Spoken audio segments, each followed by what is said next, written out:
Hey guys, welcome to the channel, man. Busy to be here once again. All right, so this week I just want to talk about the new Sony A7S III. Camera is a beast, a beast, man.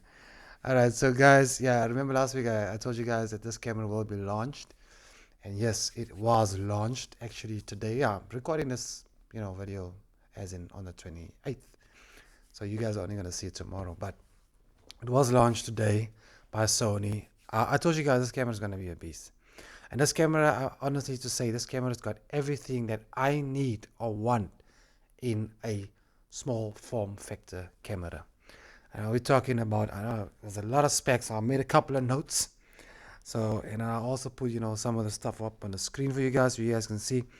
But it's got, it can shoot up to 4K, 120 frames per second, 10-bit 422 internally, guys. I mean, the camera that I'm using now can only shoot up to 60p, 4K, but that's an 8-bit. If I want 10-bit, I'm gonna have to use my Ninja 5 recorder, and then obviously output via HDMI, and then I can get my 10-bit 60p, which is fine. I don't have a problem with that. But 120 frames per second, 4K, now that's what I want. 10-bit, that's what I want, definitely. It can shoot also 16-bit RAW, over HDMI, to your Atomos Ninja 5. So it has a 16-bit RAW output. Uh, it's crazy, guys. It's crazy. Unfortunately, there's no 8K, and I mean, obviously, I've checked some of the reviews, and even Sony said, they don't really think that 8K, the market is ready for 8K.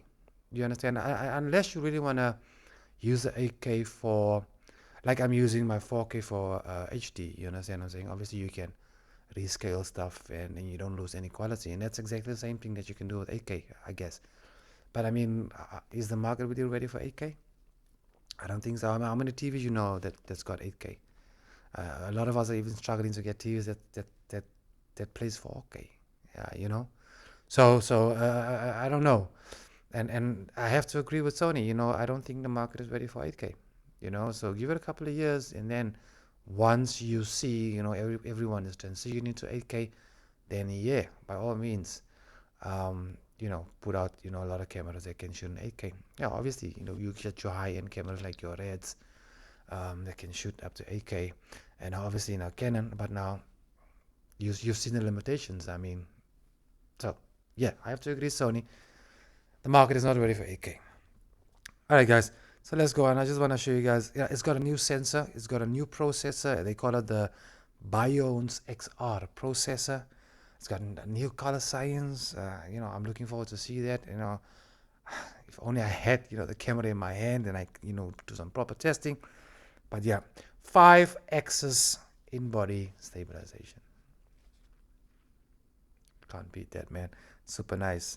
Can shoot full HD up to 240 frames per second. Remember last week I was going on about, my camera can shoot up to 240 frames per second, and I mean even the R6 can't even shoot up to 120 frames per second. So yeah, it has no recording limit. Thank you so much, Sony. Thank you. I mean, I'm doing videos. I mean, you guys are not thinking about us, man. I mean, I'm a DJ as well, as a profession, and I shoot, videos up to an hour or up to 2 hours. Yesterday, I shot a video for an American radio station, a 2 hour mix. You understand? And I mean, that would not have been capable if I had something that has a recording limit. You understand? Well, obviously, my first camera, the G7, that's got a recording limit. So obviously, I was limited a lot of times, so I had to invest in something, that suit my needs. So obviously, the Panasonic GH5S, there's no recording limit, so I'm happy with that, man. And I mean, it even takes two dual card slots, and now Sony also has, two dual card slots.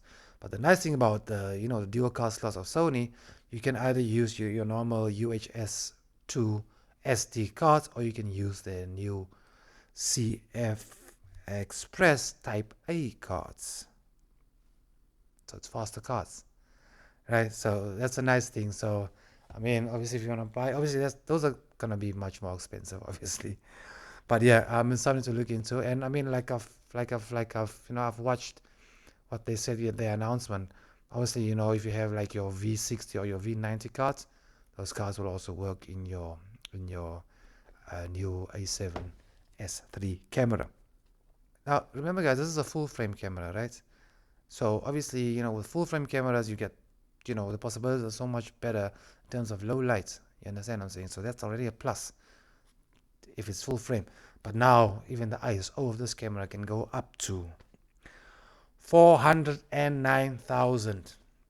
Well, it doesn't have, dual ISO, but I mean, this camera is a low light piece, definitely. So if you're shooting, some scenes, some night scenes or whatever, definitely, I mean, you can kiss, those noise, noise in your footage. You can kiss it goodbye. This camera is obviously gonna do the job for you. So awesome stuff, Sony. Um, it finally has a touch screen, flippy screen. Finally, thank you so much, Sony. That's awesome. So the same as the Panasonic cameras. It's got a flippy screen, touch screen, and I think they also incorporated a new menu system. So now you can also do the same as I normally do with my Panasonic camera. You can now save your mode, your recording mode. So let's say I've got a recording mode for just 4K. Then I have recording mode for only 4K 60 over HDMI, and then I have recording limit for only 1080 120 frames per second. So all of those menus are saved. So if I just dial maybe to C1, that's my one, C2, that's the other one, C3, that's the other one. So now finally Sony has also incorporated that into their new camera. So big ups to that, Sony. Autofocus definitely. Sony has been, awesome with autofocus. I mean, I think, in comparison with Canon, they've been on par. And, so they've got a new autofocus system. And this autofocus system records in all modes. So that's awesome to know, right? So if you're shooting in maybe just 4K 120, you can still have autofocus. That's awesome, you know. So what else is there?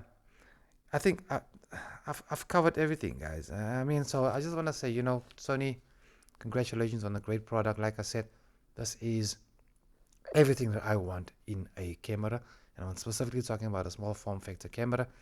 So yeah, with regards to pricing, it goes for $3,500. Well, I don't have that kind of money, but I'll definitely work towards that because I really want this camera. All right, so guys, yeah, that's all from me for this week. Please go and check out that new camera if you guys want to maybe pre-order it. I think South Africa you can pre-order it on Arms Direct. You can maybe just go and check out their website, Arms Direct, or you can go on B&H or Amazon, and you can pre-order this camera. I don't know when this camera will be shipped, but obviously you can pre-order, and all of the details will be on those websites. So yeah, guys, thank you so much for watching. Please don't forget to subscribe. If you already have, thank you so much. Please give us a thumbs up, hit the notification bell. We do this each and every Wednesday. So I'll catch you guys next week, Wednesday, man. I'm out. Peace.